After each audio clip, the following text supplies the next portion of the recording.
Well, this is the week that the troops are marching onto the battlefield and the confirmation battles are beginning. But what is the strategic terrain on which this is happening? It's shaped by a fight to the finish between two systems. On the one side, you have the globalist system, more properly known as the modern-day British Empire, which is demonstrating its criminality and its Nero-like lunacy in the fires ravaging Los Angeles. And on the other, you have our system, the American system based on sovereignty and human progress. Donald Trump is reasserting that American system with passion and clarity. He's put forward an aggressive foreign policy directly challenging the British and Danish monarchies in regards to Canada and Greenland, which I discussed in last week's update. This week, Trump dropped a domestic bombshell with his Monday announcement of his intention to create an external revenue service to implement his aggressive tariff policies. He made clear that the goal is to shift the tax burden away from internal, as in internal revenue service, which means on you and me, to external revenue on behalf of tariffs and duties. This is big, and I don't mean it from the standpoint that none of us like to pay taxes. This is big because it demonstrates that Trump has an idea of how to run the economy outside of the 20th century paradigm, which has been largely dominated by the increasing control of the Anglo-Dutch central banking model. Trump is looking back to the policies of William McKinley, especially, and other American system presidents. As Trump has stated many times, President McKinley's tariff policies generated gigantic budget surpluses. McKinley was assassinated in 1901, along with key elements of that successful American system policy, and those policies were soon replaced by abominations like the Federal Reserve System and the Internal Revenue Service, both of which were established in 1913. This was a nodal point in the British Empire's efforts to destroy the sovereignty of what they considered and still consider the upstart United States. We've been waging a largely losing battle against that British system, today known as globalism, for more than a century. Donald Trump's tenacious and courageous and successful fight to return to the White House gives us the greatest possibility to turn the tide definitively in that battle. I'm Susan Kokinda, and this January 15th Midweek update is going to look at the confirmation fights and the fires in Los Angeles from the standpoint of that battle. Barbara Boyd has a comprehensive post on Promethean action, covering yesterday's hearings and how masterfully Pete Hegseth handled himself in the face of deranged Democrats. Given the performances of Mazie Hirono, Kirsten Gillibrand, and Elizabeth Warren, it's hard to believe that Virginia's Tim Kaine could come off as more hysterical than all of them combined, but he did manage to pull that off. Barbara will continue our detailed coverage of these hearings throughout the process, so please subscribe to Promethean Action to get our unique perspective. This is important because while much of the Trump-friendly or even neutral press may give you decent coverage, they're going to miss the forest for the trees. The forest is the above-mentioned conflict between the British imperial system and the American system. Linda LaRouche once said that the British Empire rules using war and money. I'm going to add one other component to that. That is the ideology of Mother Nature or Gaia worship, which I'll talk about at the end of this broadcast. But let's start with war. Turning the United States into an arm of perpetual imperial wars and feeding the military-industrial complex, which I prefer to call the military intelligence complex, is precisely what Trump and Hegseth are threatening. The same goes for Trump's other defense and intelligence-related choices. John Ratcliffe for CIA, Pam Bondi at Justice, Kristi Noem for Department of Homeland Security. They're all coming up this week. Of course, the most radioactive nominees, from the standpoint of the elites, are Kash Patel and Tulsi Gabbard. They are not coming up for confirmation hearings until at least next week after President Trump has been inaugurated. I can't stress too much the importance of you all weighing in on these fights. I'm an old hand in seeing Congress from the inside. During the Carter, Reagan, and Bush years, I worked on the Hill on behalf of Lyndon LaRouche's political movement.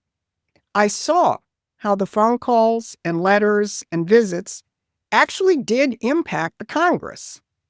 And I also saw in subsequent decades how the money, the lobbyists, the lawfare, and the deep state began to hold more sway than you.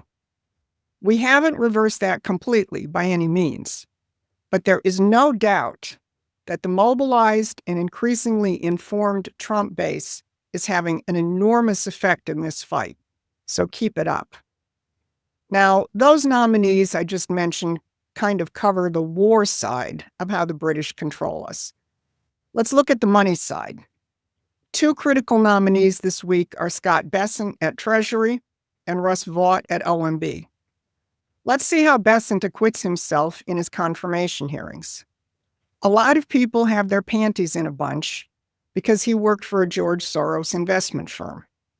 But he is a strong supporter of Trump's tariff policies. He's made favorable comments about Alexander Hamilton, the founder of the American system, and he certainly knows how the modern financial leviathan works. With Trump's election triumph, and with the forceful way Trump has personally put together his team, and with the new factor of the power of the MAGA movement itself, we are in a new political phase space, and how Bessent functions will be an important reflection of the strength of this revolutionary shift. But there's no question that Russ Vaught's appointment as head of OMB is as big a stake to the heart of the administrative state as Tulsi Gabbard's is to the deep state. In a previous broadcast, I highlighted Vaught's interview with Tucker Carlson, done just before he was nominated, in which he demonstrated a commanding understanding of how the fourth branch of government has been used to explicitly subvert the constitutional function of the other branches. Importantly, Vaught traces this subversion back to Woodrow Wilson's direct call to replace the U.S. constitutional system with a British parliamentary system. While that didn't happen directly, the shifts which did take place under Wilson's presidency, namely the creation of the Federal Reserve, the Internal Revenue Service, and the budget process itself, created this parallel, fundamentally unconstitutional administrative state, which has enforced the empire's economic policies. Elon Musk gets it, and he said it in a post on X. The massive federal bureaucracy, an unconstitutional fourth branch of government, will do everything possible to thwart the will of the people. I think that with the team Trump is putting together, we have the opportunity to upend over 100 years of subversion. Let me turn now to one other confirmation hearing this week, especially putting it in the context of the devastating fires in Los Angeles, namely that of Lee Zeldin to head the Environmental Protection Agency. Andrea Ingram of Promethean Action will be submitting written testimony to the Senate Environment and Public Works Committee, which states, quote, "I am writing on behalf of Promethean Action and supporters of the late Lyndon LaRouche and many others, including all citizens who have been affected by the environmental extremism and the destruction it has wrought on the economy and livelihoods, to support the confirmation of Lee Zeldin." That testimony goes on to praise both Zeldin and Trump for standing up to the green insanity. Ingram, who is from Northern California, also addresses the Los Angeles fire catastrophe in her testimony. Now, I want to highlight the deeper implications of the battle involved here. I previously mentioned that Gaia, or Mother Nature worship, is one of the tools used by the oligarchy. They have always understood that shaping the ideas and the assumptions of a population is one of the most effective forms of control. We see the result of that in the United States and even more so in Western Europe, where large sectors of the population, especially younger generations, have been taught that mankind is a pestilence on the earth. The polite name for this is environmentalism or green ideology. A better name is green genocide. This is the core of the imperial ideology, that man is no better than a beast. We must surrender to the forces of nature. Either Mother Nature will keep our population at the proper levels, or an enlightened elite will. As King Charles said, perhaps we need game wardens to cull the herd. Or as his father, Prince Philip, said, and I quoted last week, I would like to come back as a virus to solve the overpopulation problem. Maybe Philip heard me from wherever he now resides, since I'm fighting a virus, which is why I'm a little scratchy today. Now, look at the EPA, which Lee Zeldin will head. It was founded in 1972. Its first head was William Ruckelshaus, and one of its first acts was to ban DDT because of the claims of environmental damage. What was the result to the human population? I plugged the question into a search engine. How many people have died from malaria since 1972? And I got the following answer. Malaria deaths were declining from the 1920s to the 1970s due to control efforts. But this progress slowed in the 1970s. You bet.